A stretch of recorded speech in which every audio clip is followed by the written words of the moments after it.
కులమే బలం, కులమే బలహీనత. రాజకీయాల్లో అయితే కులమే కుర్చీలో కూర్చోబెట్టగలదు, ఆ కులమే కుర్చీ నుంచి దింపనూగలదు. ఎవరు ఒప్పుకున్నా ఒప్పుకోకపోయినా అంతటి శక్తి కులానికే ఉంది. అందుకే ఏపీలో మరోసారి క్యాస్ట్ పాలిటిక్స్ తెరపైకి వచ్చాయి. వైసీపీ అధినేత జగన్ రూట్ మార్చారు. చంద్రబాబు టార్గెట్గా కమ్మ అస్త్రాన్ని సంధించారు. కమ్మ సామాజిక వర్గం గురించి, ఆ వర్గానికి చెందిన నేతల గురించి అనూహ్యంగా స్పందించారు. అకస్మాత్తుగా చౌదరి సామాజిక వర్గంపై జగన్మోహనుడికి ఎందుకంత ప్రేమ పుట్టుకొచ్చిందన్నదే ఇప్పుడు అసలు పాయింట్. పవర్లో ఉన్నప్పుడు కమ్మ వర్గం వారికి జగన్ చేసిన మేలేంటి? చంద్రబాబును తిట్టేందుకే వారిని వాడుకున్నారా? రూటు మార్చిన వైసీపీ అధినేత జగన్. బాబు టార్గెట్ గా క్యాస్ట్ ఈక్వేషన్స్ పై దృష్టి. కమ్మ అస్త్రాన్ని సంధించిన ఫ్యాన్ పార్టీ. గతంలో చంద్రబాబు అనుసరించిన వైఖరిని తాను అనుసరించడం ప్రారంభించారు వైసీపీ అధినేత జగన్మోహన్ రెడ్డి. మొన్నటి ఎన్నికల్లో రాయలసీమలో జగన్ దారుణంగా దెబ్బతిన్నారు. ఆయన బలం, బలగం రెడ్డి సామాజిక వర్గం. ఇతర సామాజిక వర్గాలు ఓటు బ్యాంకుగా ఉన్న వారిని సంఘటితం చేసేలా వ్యవహరించింది మాత్రం రెడ్డిలే. 2019 ఎన్నికల్లో జగన్ విజయం కోసం రెడ్డి సామాజిక వర్గం అహర్నిశలు శ్రమించింది. వైఎస్ఆర్ కాంగ్రెస్ పార్టీ గెలుపులో కీలక పాత్ర పోషించింది. అయితే అధికారంలోకి వచ్చిన తర్వాత జగన్మోహన్ రెడ్డి తమను పట్టించుకోవడం లేదన్న ఆ సామాజిక వర్గంలో అసంతృప్తి ఏర్పడింది. ఎన్నికల నాటికి అది పతాక స్థాయికి చేరింది. దీంతో రెడ్డి సామాజిక వర్గం ఒక్కసారిగా సైలెంట్ అయింది. 2024 ఎన్నికల్లో ఓటమికి అదే ప్రధాన కారణంగా నిలిచింది.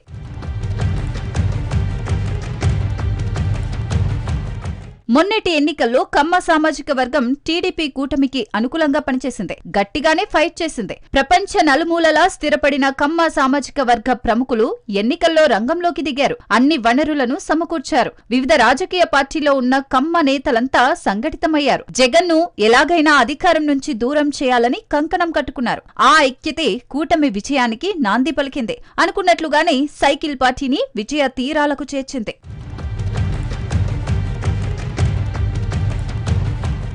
చంద్రబాబు అధికారంలోకి వచ్చాక ఒక్కసారిగా సీన్ మారిపోయింది. వైసీపీ హయాంలో దురుసుగా ప్రవర్తించిన నేతల విషయంలో ఉక్కుపాదం మోపుతోంది కూటమి సర్కార్. ఒక్కొక్కరిని వేటాడి వెంటాడుతోంది. ముఖ్యంగా చంద్రబాబుతో పాటు లోకేష్ పై నోరు పారేసుకున్నోళ్ల విషయంలో దూకుడుగా ముందుకెళ్తోంది. అయితే అప్పట్లో చంద్రబాబుతో పాటు లోకేష్ పై ఎక్కువ మంది కమ్మ నేతలను ప్రయోగించారు జగన్మోహన్ రెడ్డి. ఇప్పుడు వారంతా కూటమి చేతుల్లో బాధితులుగా మిగులుతున్నారు. అందుకే ఇప్పుడు కమ్మ సామాజిక వర్గాన్ని మచ్చిక చేసుకోవడం కంటే చంద్రబాబుపై ఉసిగొల్పడమే వ్యూహంగా ముందుకు సాగుతున్నారు జగన్మోహన్ రెడ్డి.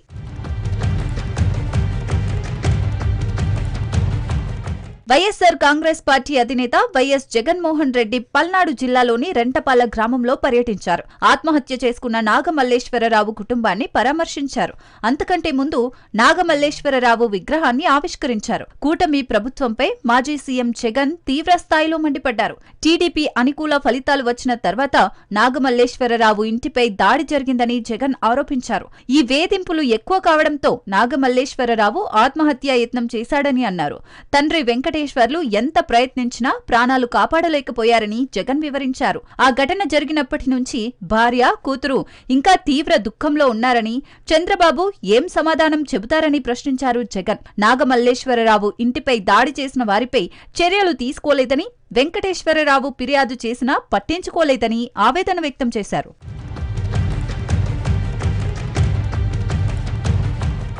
గుంటూరుతో పాటు కృష్ణా జిల్లాలో కమ్మ సామాజిక వర్గం ప్రాబల్యం ఎక్కువ. మొన్నటి ఎన్నికల్లో 90% కంటే ఎక్కువగా కమ్మ సామాజిక వర్గం టీడీపీకే మొగ్గు చూపింది. అందుకే ఇప్పుడు అదే కమ్మ సామాజిక వర్గంలో పునరాలోచన తేవాలని జగన్మోహన్ రెడ్డి గట్టిగానే ప్రయత్నం చేస్తున్నారు. నిర్మాత దగ్గుబాటి సురేష్, వల్లభనేని వంశీ, కొడాలి నాని, పోసాని మురళీకృష్ణ వంటి కమ్మ సామాజిక వర్గం వారిని వేధిస్తున్న విషయాన్ని గుర్తు చేశారు.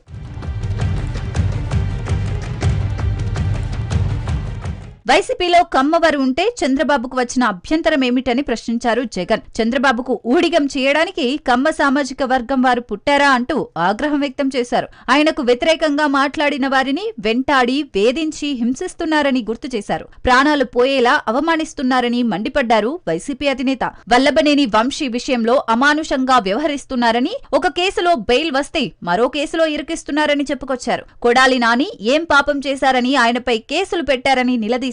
అబ్బయ్య చౌదరిపై కేసులు పెట్టారని, దేవినేని అవినాష్ ను హింసిస్తున్నారని, రఘురాం, ఎంవివి సత్యనారాయణ, అన్నబత్తుని శివ వంటి వారిపై వేధింపులకు దిగడం దారుణమన్నారు జగన్మోహన్ రెడ్డి. దగ్గుబాటి సురేష్ ను విశాఖలో భూ కేటాయింపులు రద్దు చేశారని వ్యాఖ్యానించారు జగన్. అలా సినీ ఇండస్ట్రీలో కూడా చర్చ జరిగేలా కామెంట్లు చేశారు.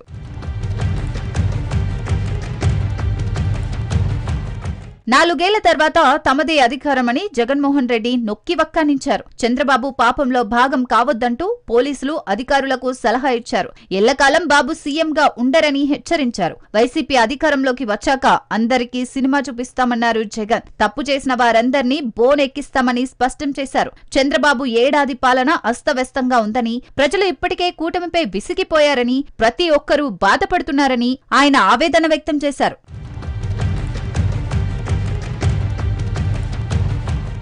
గతంలో టీడీపీలో పనిచేసిన వల్లభనేని వంశీ, కొడాలి నాని వంటి వారికి చంద్రబాబు అవకాశాలిచ్చి ప్రోత్సహించారు కూడా. దేవినేని అవినాష్ కి కూడా చంద్రబాబే అవకాశాలిచ్చారు. కానీ వైసీపీలో చేరిన తర్వాత చంద్రబాబుని తిట్టేందుకే వారందర్నీ ఉపయోగించుకున్నారు జగన్. వైరి వర్గంలో ఉన్న నేతల్ని వారి సామాజిక వర్గం వారి ద్వారానే తిట్టించేవారు. తీరా ఇప్పుడు వారిని చంద్రబాబు వేధిస్తుందంటూ ముసలి కన్నీరు కార్చడం మరో డ్రామా అంటూ టీడీపీ నేతలు మండిపడుతున్నారు.